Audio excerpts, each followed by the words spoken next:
Shalom, Bapak Mama, saudara-saudara sekalian yang ada di rumah. Kita patut mengucap syukur bahwa di hari yang indah ini Tuhan Yesus masih memberikan kita kehidupan, nafas kehidupan, kesehatan, kekuatan, perlindungan, sehingga kita masih ada hingga sampai saat ini dalam keadaan yang baik. Semua karena cinta kasih Tuhan dalam kehidupan kita semua. Baik Bapak Mama, bersaudara semua yang ada di rumah, saya akan mengajak kita semua untuk mari kita bersatu hati, mari kita masuk lebih dalam di dalam hadiratnya Tuhan, kita masuk jauh lebih dalam, kita menikmati hadirat Tuhan dalam kehidupan kita, karena kita percaya bahwa ketika kita selalu ada dalam hadirat Tuhan, maka setiap kerinduan kita, Tuhan Yesus akan mendengar, Tuhan Yesus akan menjawab setiap seruan-seruan hati kita. Baik Bapak Mama, mari kita mengambil waktu kita sedikit untuk kita bersaat teduh di hadapan Tuhan. Mari kita bersaat teduh sejenak. Saat teduh dimulai.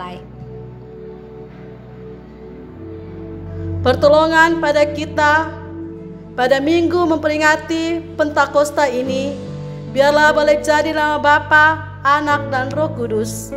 Adapun salam sejahtera dan cinta kasih dari Tuhan Yesus akan menyertai kita dari awal sampai akhir. Amin. Nats pembimbing kita terambil di dalam kitab Yesaya pasal yang ke-63 ayatnya yang ke-10. Yesaya pasalnya yang ke-63 ayatnya yang ke-10 yang berbunyi demikian, tetapi mereka memberontak dan mendukakan Roh Kudusnya, maka ia berubah menjadi musuh mereka dan ia sendiri berperang melawan mereka. Saya akan bacakan sekali lagi. Tetapi mereka memberontak dan mendukakan Roh Kudusnya, maka ia berubah menjadi musuh mereka dan ia sendiri berperang melawan mereka. Kita akan mendengarkan satu pujian bagi kemuliaan nama Tuhan.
Bapak, Mama, saudara sekalian di rumah, kita akan mendengarkan kebenaran firman Tuhan yang akan memberikan kekuatan bagi iman, pengharapan kita.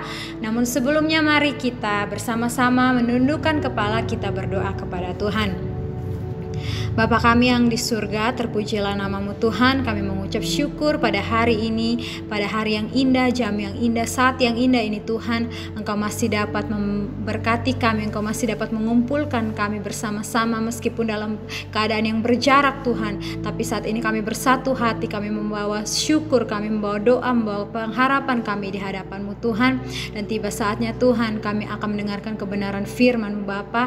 Mari Bapa, Engkau kuduskan firman-Mu, biarlah firman ini dapat sampai ke dalam hati kami Tuhan, dan biarlah kami menjadi pelaku firman-Mu dimanapun kami berada, dan biarlah kami menjadi berkat dimanapun kami berada Tuhan, di lingkungan dimanapun kami ada. Biarlah kami senantiasa menjadi garam, menjadi terang dunia. Terima kasih Tuhan, hati kami siap untuk mendengar kebenaran firman-Mu. Hanya dalam nama Tuhan Yesus kami berdoa dan mengucap syukur. Haleluya, amin. Shalom Bapak Ibu dan Saudara-saudara, kita bersyukur hari ini kita boleh sama-sama untuk mendengarkan kebenaran firman Tuhan sekali lagi. Dan saya mengajak kita untuk membuka Alkitab kita dari Efesus pasal yang keempat ayat yang ke-30.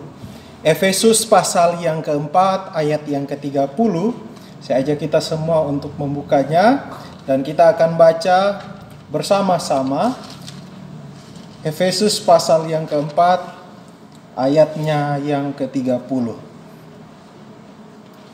Kalau Bapak Ibu dan Saudara-saudara sudah menemukannya, mari kita baca bersama-sama Efesus pasal 4 ayat yang ke-30.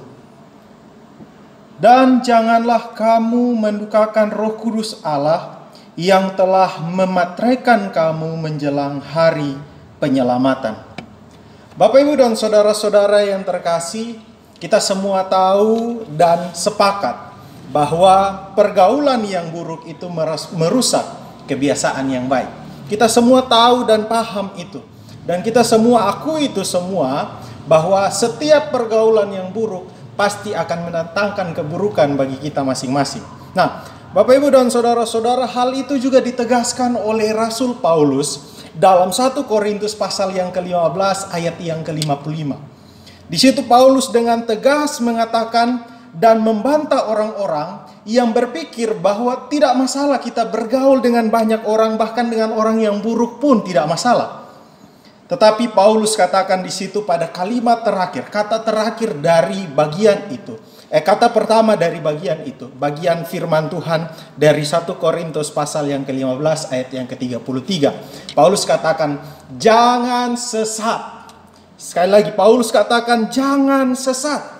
Di situ menegaskan bahwa Paulus mengatakan bahwa pikiran-pikiran tentang bahwa pergaulan yang buruk itu tidak masalah. Yang penting kita tidak terjerumus dari sikap-sikap orang-orang yang melakukan hal buruk itu. Tetapi Paulus katakan jangan sesat. Jangan sesat. Pergaulan yang buruk merusak kebiasaan yang baik. Bapak Ibu dan Saudara-saudara, namun kalau kita melihat apa yang Paulus katakan itu memang benar adanya. Tetapi kita sebagai orang Kristen dan orang yang tidak terlepas dari namanya kelemahan, kita pasti katakan bahwa kita tidak bisa terlepas dari hal-hal demikian. Kita mungkin tidak sanggup untuk meninggalkan komunitas-komunitas yang memberikan dampak dan memberikan kepuasan serta memberikan makna dalam kehidupan kita.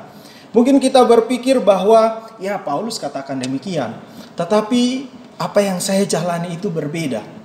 Bapak Ibu dan Saudara-saudara, saya mau katakan bahwa pengertian semacam itu Paulus katakan bahwa itu adalah pengertian yang sesat. Karena di sini dengan jelas Paulus mengatakan bahwa di setiap pergaulan yang buruk pasti akan mendatangkan hal buruk. Kita tidak usah bicara tentang hal buruk yang terlalu besar, seperti mungkin kita melakukan hal-hal atau tindakan-tindakan kejahatan atau tindakan-tindakan kriminal yang membawa kita ke ranah hukum.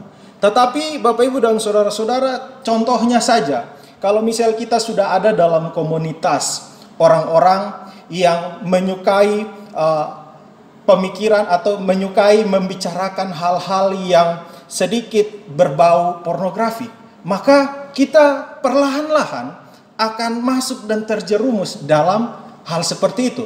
Secara tidak sadar, sifat baik kita itu direnggut dan sifat buruk dari orang lain kita mulai menirunya. Bapak, Ibu, dan saudara-saudara, hal ini juga saya temukan dari satu ponakan saya. Saya kaget ketika ponakan saya ini bisa mengucapkan kata-kata yang sedikit kotor. Kenapa saya katakan demikian? Karena di sini kita tahu dan kita sadar bahwa anak kecil itu namanya anak-anak itu tidak tahu menahu apa-apa. Apalagi bicara hal kotor, itu mereka sama sekali tidak tahu, apalagi mereka anak-anak. Tetapi karena mereka melihat orang-orang di sekitarnya, di sekelilingnya itu menggunakan bahasa seperti itu, lalu dia mulai menirunya. Bapak, Ibu, dan saudara-saudara, inilah yang saya katakan bahwa pergaulan yang buruk merusak kebiasaan baik. Tapi Bapak, Ibu, dan saudara-saudara, sehingga bagian ini kita mau belajar kenapa Roh Kudus bisa didukakan. Apa sebenarnya kita mendukakan Roh Kudus itu apa? Bapak, Ibu, dan saudara-saudara, pertama-tama kita harus melihat bagian ini secara keseluruhan. Bagian ini berbicara tentang kehidupan orang percaya. Tentang kehidupan orang percaya. Paulus menegaskan bahwa orang percaya janganlah mendukakan Roh Kudus. Karena orang percaya itu telah belajar dan mengenal Kristus. Bapak, Ibu, bisa lihat dalam ayat yang ke-20 di situ dengan jelas dikatakan oleh Paulus. Dan juga orang percaya itu bukan cuman belajar mengenal Kristus, tetapi mereka mendengar dalam pengajaran yang benar. Orang-orang Kristen itu mendengar dalam pengajaran yang benar. Bapak, Ibu, dan saudara-saudara, tidak sampai di situ saja. Paulus katakan dalam ayat yang ke-23 bahwa orang-orang yang sudah percaya kepada Kristus tidak saja belajar mengenal Kristus, tetapi mereka mendengar pengajaran yang benar. Mereka dididik dalam pengajaran yang benar. Tidak sampai di situ saja, tetapi mereka dibaharui dalam roh dan pikiran mereka. Bapak, Ibu, dan saudara-saudara, bagian ini masih banyak lagi, dan bagian yang berikutnya lagi Paulus katakan bahwa orang-orang Kristen itu sudah diciptakan kembali. Kalau dalam ayat yang ke-24 di situ dikatakan bahwa kita diciptakan menurut kehendak Allah. Tetapi kalau kita melihat kata kehendak Allah di sini, Bapak, Ibu, berdasarkan bahasa aslinya, sebenarnya kata kehendak Allah ini tidak kalau diterjemahkan dalam LAI menerjemahkan kata kehendak Allah itu sebagai kehendak. Tetapi kalau kita lihat teks aslinya, bukan bicara tentang kehendak, tetapi bicara tentang rupa dan gambar Allah. Bicara tentang rupa dan gambar Allah. Ini berkaitan dengan bagian di mana Allah pertama kali menciptakan manusia itu. Tuhan menciptakan manusia seturut dan serupa dengan gambarnya. Dan bagian ini menegaskan hal itu. Kita yang dahulu sudah rusak oleh dosa, kita yang dahulu sudah dirusakkan moral kita, serta pikiran kita, roh kita sudah rusak secara total karena dosa. Tetapi Bapak, Ibu, dan saudara-saudara, melalui kekudusan dan kebenaran Tuhan, Tuhan menciptakan kita ulang menurut rupa dan gambar Allah yang semula, yang ada pada Allah, pada Adam yang pertama. Bapak, Ibu, dan saudara-saudara, bagian ini jelas. Kehidupan orang percaya itu sebenarnya sudah banyak perubahan yang drastis. Karena apa? Karena mereka telah belajar mengenal Kristus. Dan juga kenapa? Karena mereka telah mendengar pengajaran dan dididik dalam pengajaran yang benar. Dan yang berikut, mereka sudah dibaharui dalam roh dan juga pikiran mereka. Tidak sampai di situ saja, tetapi mereka diciptakan kembali menurut gambar dan rupa Allah pada waktu Adam pertama kali diciptakan. Bapak, Ibu, dan saudara-saudara yang terkasih, sehingga Paulus di sini menegaskan bahwa mereka, orang-orang di Efesus atau orang-orang percaya yang ada di Efesus, itu mereka jangan lagi mendukakan Roh Kudus seperti yang sudah Paulus sebutkan dalam ayat yang ke-25 sampai ayat yang ke-29. Paulus berkata bahwa dalam ayat yang ke-25, buanglah dusta, Bapak Ibu dan saudara-saudara, mari kita lihat Efesus pasal yang keempat ayat yang ke-25. Kita perhatikan baik-baik bagian itu. Sangat penting sekali bagi kita. Hal ini sangat jelas untuk kita, tetapi seringkali kita mengabaikan hal ini. Ayat yang ke-25, di situ dikatakan Paulus, karena itu buanglah dusta dan berkatalah benar seorang kepada yang lain, karena kita adalah sama anggota. Bapak Ibu dan saudara-saudara, bagian ini jelas, buanglah dusta. Tetapi berapa banyak dari kita yang sering jatuh dalam namanya dusta. Kita berpikir bahwa tidak apa-apa, saya berbohong demi kebaikan. Ini kan Tuhan tidak marah. Bapak Ibu dan saudara-saudara, ini satu konsep yang sementara dibangun oleh orang-orang sekuler, oleh orang-orang yang tidak menerima kehadiran Tuhan, orang-orang yang tidak percaya akan adanya Tuhan. Bapak Ibu dan saudara-saudara, kebohongan demi kebaikan itu merupakan sebuah kebenaran. Tetapi Alkitab katakan, buanglah dusta. Satu kali ada seorang anak muda, dia datang ke saya. Dia tanya, "Kak, saya kemarin baru saja menghabiskan uang registrasi saya untuk di kampus. Tetapi saya tidak sempat untuk membayar uang regi saya. Dan saat ini saya meminta lagi kepada orang tua saya." Lalu saya tanya, "Uang yang kamu pakai itu kamu pakai untuk apa?" Anak ini bilang, "Saya bantu teman saya. Dia kesusahan sekali. Akhirnya saya harus menolong dia dan memberikan dia uang. Tapi saya tidak kasih tahu bapak saya karena saya meminjamkan uang itu. Nanti teman saya akan kembalikan." Lalu singkat cerita Bapak Ibu dan saudara-saudara, ternyata namanya pinjam-meminjam itu tidak seindah dan semanis waktu pertama kali mereka meminjam. Lalu berikutnya anak ini datang lagi kepada saya dan, "Aduh Kak, saya kemarin sudah berdosa dengan Tuhan. Karena saya boleh pinjamkan uang saya kepada teman saya, uang regi saya kepada teman saya. Tetapi pada akhirnya dia tidak mengembalikan dan sampai sekarang dia pura-pura tidak tahu kalau dia punya hutang." Nah Bapak Ibu dan saudara-saudara, akhirnya dia menyesal sekali karena apa? Dia sudah menipu bapaknya. Dia sudah menipu bapaknya demi kebaikan. Demi kebaikan yang dia bilang pertama karena dia ingin membantu temannya. Bapak Ibu, di sini kita bisa melihat bahwa motivasinya baik, tetapi caranya salah. Sehingga kekristenan di sini mengajarkan, Paulus mengajarkan untuk umat-umat percaya bahwa motivasi dan cara harus benar. Motivasi dan cara harus benar dalam menolong orang. Tidak ada namanya berbohong demi kebaikan. Kalau namanya berbohong, tetap berbohong. Dan itu ditentang oleh Paulus dalam ayat yang ke-25. Dan yang berikut di situ juga dikatakan oleh Paulus dalam ayat yang ke-26 sampai 27. Jangan marah sampai kamu berbuat dosa. Bapak Ibu dan saudara-saudara, terkadang kita marah sebegitu rupanya sampai kita lupa bahwa kita telah berbuat salah dan kita telah melukai orang yang kita marah itu. Sehingga kita menjadi biasa-biasa saja. Dan kita malah menjadikan hal itu sebagai sesuatu yang tidak perlu kita pikirkan lebih jauh lagi. Apakah kita sudah melukai hati seseorang, ataukah kita sudah membuat seseorang betul-betul merasa kecewa dengan tindakan kita. Bapak Ibu dan saudara-saudara, Paulus menentang itu. Janganlah kita marah sampai berbuat dosa.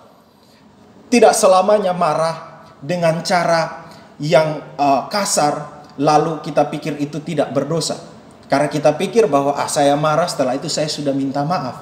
Dengan gampang sekali kita menggampangkan sikap yang buruk itu. Dengan gampang sekali kita melihat situasi yang sebenarnya kita membuat seseorang merasa terluka dan kecewa karena kata-kata kita.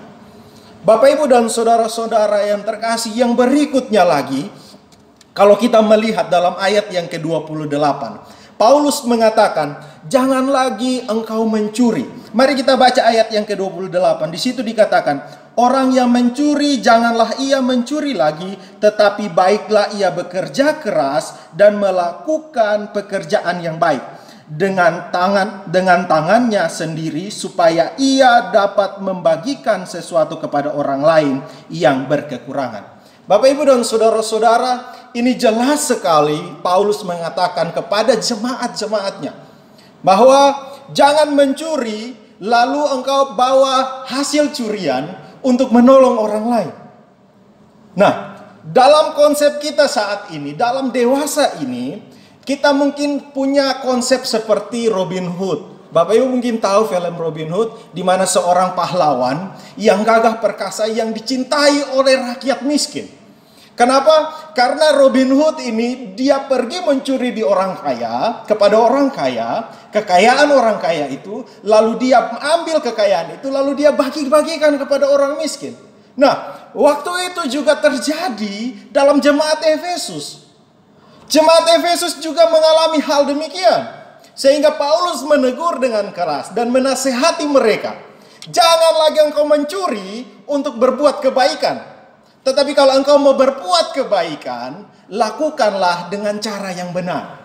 Bapak, Ibu, dan saudara-saudara, engkau yang masih muda, engkau yang bekerja dalam pemerintahan, engkau yang bekerja dalam bidang apapun, ingatlah engkau memiliki tanggung jawab untuk orang-orang yang ada di sekitarmu. Mungkin engkau seorang ayah, mungkin engkau seorang ibu, mungkin engkau seorang kakak, atau mungkin engkau seorang adik yang memiliki adik lagi. Tapi ingat, setiap pekerjaanmu, jangan pernah engkau bekerja dengan cara mengambil yang tidak pantas engkau ambil. Lalu engkau bawa ke rumah dan engkau menunjukkan, wow, dengan bangga mendapatkan hasil yang besar. Tetapi ingat bahwa semua itu adalah hasil tipuan, hasil curian yang dimana Kristus tidak menerima itu karena tindakan kita sangat mencela apa yang kita sudah terima dari Kristus. Bapak, Ibu, dan saudara-saudara yang terkasih, berikutnya Paulus juga katakan dalam ayat yang ke-29. Ini sering sekali ada dalam keluarga Kristen, bahkan dalam komunitas-komunitas Kristen, yaitu jangan ada lagi perkataan kotor. Bapak, Ibu, mari kita baca ayat yang ke-29 dengan baik. Ayat yang ke-29 di situ dikatakan, janganlah ada perkataan kotor keluar dari mulutmu, tetapi pakailah perkataan yang baik untuk membangun di mana perlu, supaya mereka yang mendengarnya beroleh kasih karunia.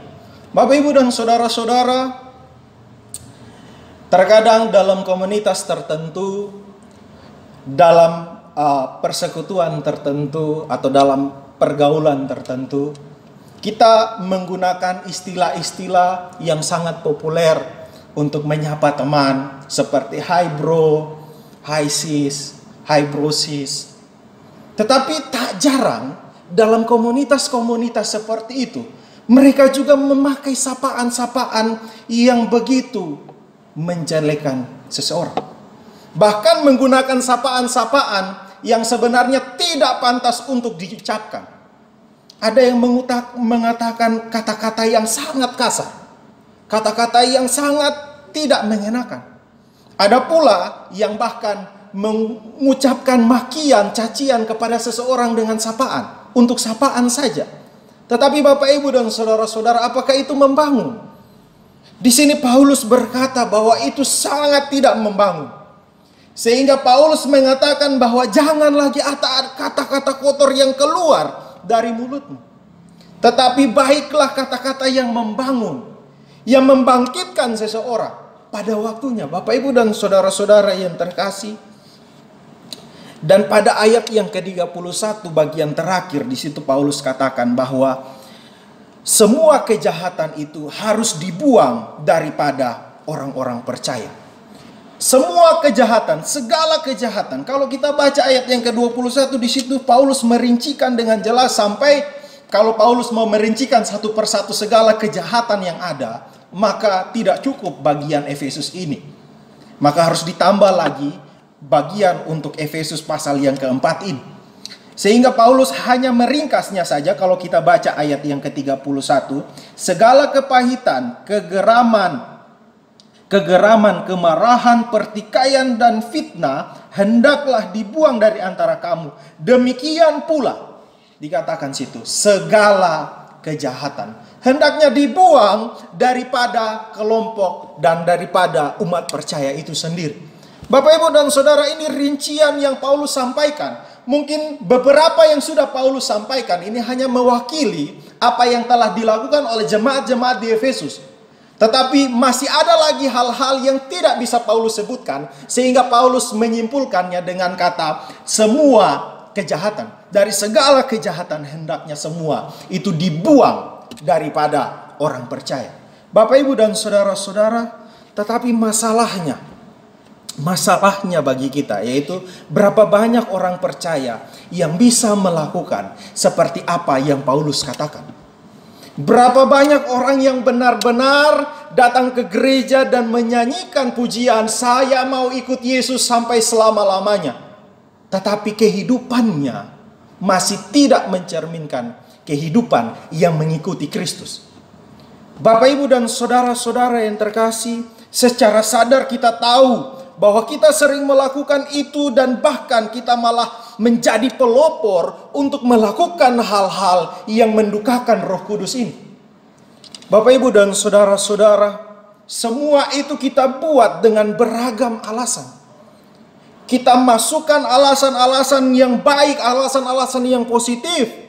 Seperti pada saat kita mau menolong orang dengan cara yang instan, maka kita mencoba untuk menipu dengan alasan bahwa kita berbohong demi kebaikan. Ataupun kita mencuri dengan alasan mengambil dari orang kaya dan memberikan kepada orang miskin.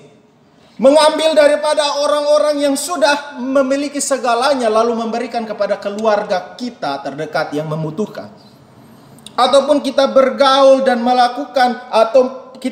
dan menggunakan kata-kata yang sampah, yang penuh dengan kata cacian dan makian dalam setiap pergaulan kita, bahkan penuh dengan kata-kata yang berkaitan dengan pornografi dan lain sebagainya. Bapak, Ibu, dan saudara-saudara yang terkasih, semua itu kita lakukan demi mendapatkan namanya kepuasan dan makna hidup. Bapak, Ibu, dan saudara-saudara, masih banyak lagi contoh-contoh dan paham-paham seperti yang sudah diungkapkan oleh Paulus, di mana semua itu membuat kita tidak bisa hidup sesuai dengan standar firman Tuhan dan mendukung dan mengarahkan kita untuk tidak lagi mendukakan Roh Kudus. Bapak, Ibu, dan saudara-saudara yang terkasih, inilah dunia yang kita tempati ini. Dunia dengan budaya yang telah rusak serta standar moral yang rendah ini. Bapak, Ibu, dan saudara-saudara, pertanyaannya bagi kita, bagaimana kita menjadi pribadi yang tidak mendukakan Roh Kudus? Kita semua tahu pergumulan itu, dan kita semua membutuhkan penyelesaian dari masalah itu. Ada satu pribadi yang mampu menolong kita dan mampu untuk menuntun kita supaya tidak mendukakan Roh Kudus lagi. Satu pribadi yang menjadi perwujudan dari penyelesaian masalah moral kita. Pribadi yang tidak pernah mendukakan Roh Kudus, yang telah tekun dan taat menjadi manusia. Dia menggantikan kita menanggung persoalan dan pelanggaran moral kita. Dia hidup sebagaimana seorang manusia hidup di hadapan Allah. Dialah Yesus itu, yang menolong kita dan menyelamatkan kita melalui ketaatannya sebagai manusia yang sejati. Bapak, Ibu, dan saudara-saudara yang terkasih, kalau kita bertanya bagaimana sebenarnya kita mendukakan Roh Kudus, dari apa yang saya sudah jelaskan itu cukup jelas bahwa setiap hal-hal yang melanggar peraturan Allah, atau hal-hal yang kita lakukan, atau sesuatu yang kita anggap sebagai dosa itu, maka kita sementara mendukakan Roh Kudus. Sehingga Bapak Ibu dan saudara-saudara, sebagai penutup dari perenungan kita pada pagi hari ini, sekarang kita bisa berubah dan hidup sesuai dengan firman Allah. Kenapa? Karena hanya ketika kita melihat apa yang telah Yesus lakukan dan kita melihat apa yang sudah Yesus kerjakan ganti kita, dan ketika kita berada di dalam Yesus, maka kita dimampukan untuk tidak lagi mendukakan Roh Kudus. Ketika kita hidup, melihat, dan berada di dalam Yesus, maka kita dimampukan untuk tidak lagi mendukakan Roh Kudus. Bapak, Ibu, dan saudara-saudara terkasih, mendukakan Roh Kudus itu adalah sesuatu perbuatan yang kita lakukan, atau pelanggaran yang kita lakukan, atau sesuatu dosa yang kita lakukan, sehingga dosa itu membuat Roh Kudus menjadi berduka.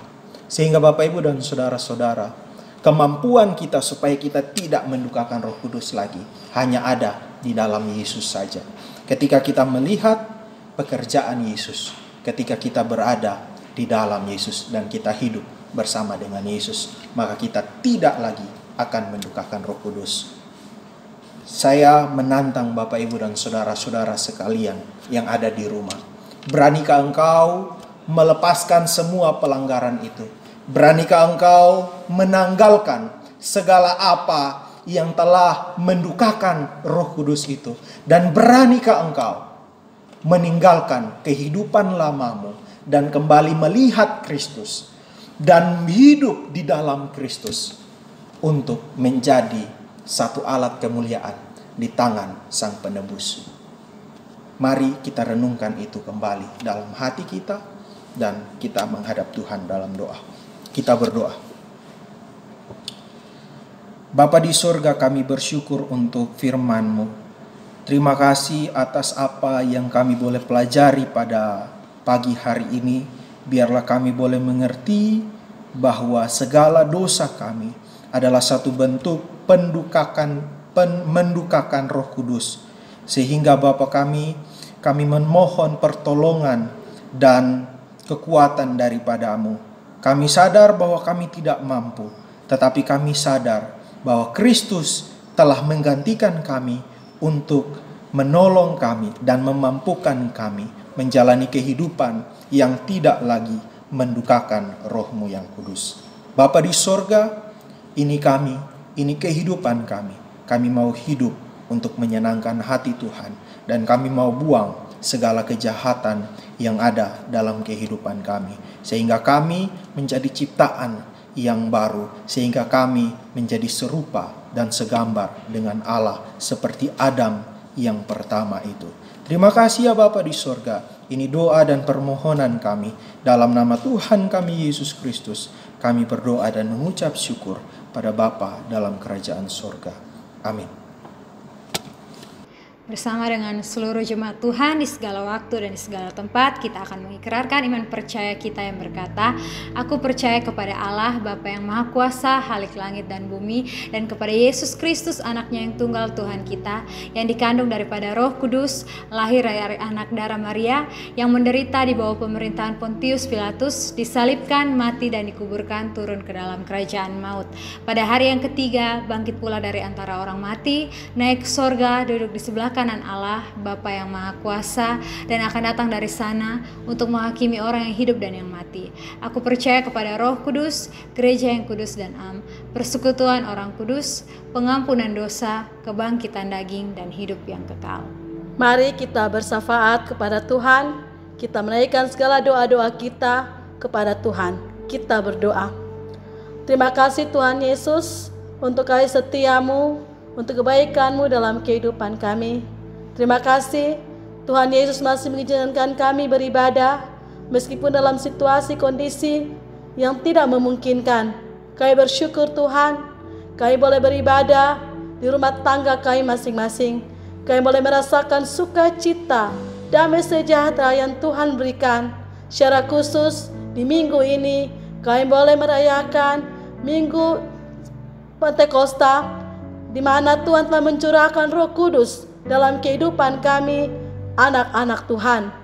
Tuhan tolong mampukan kami untuk kami terus hidup, dipimpin, dituntun, dan dikuasai oleh Roh.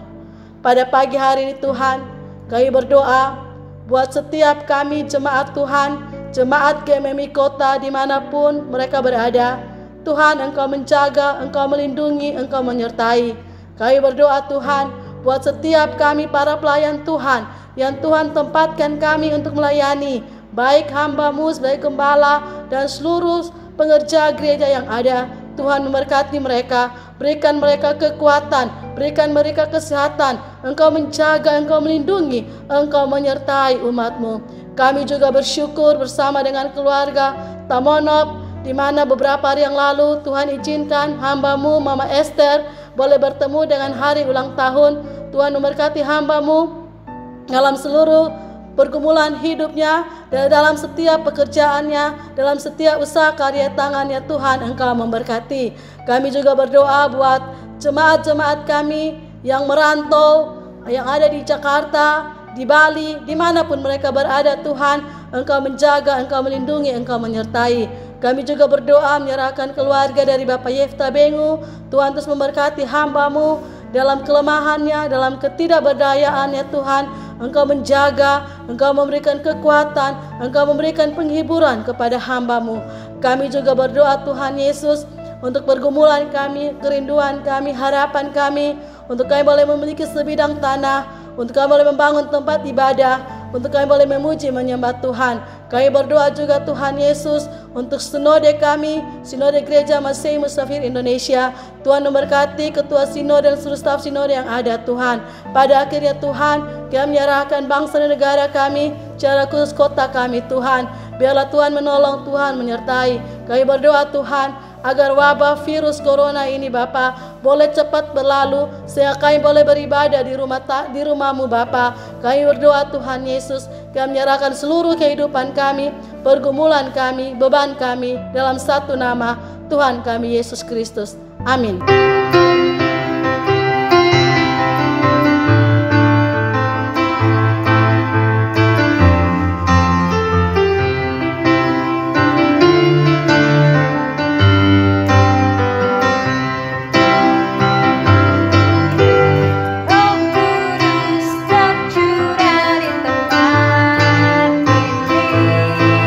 Urapanya yang ajaib memulihkan umat.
Berkat damai sejahtera, cinta kasih dari Allah Bapa, Allah Anak dan Roh Kudus senantiasa menyertai, menuntun kita dalam rumah tangga kita masing-masing dari saat ini sampai Maranatha. Amin.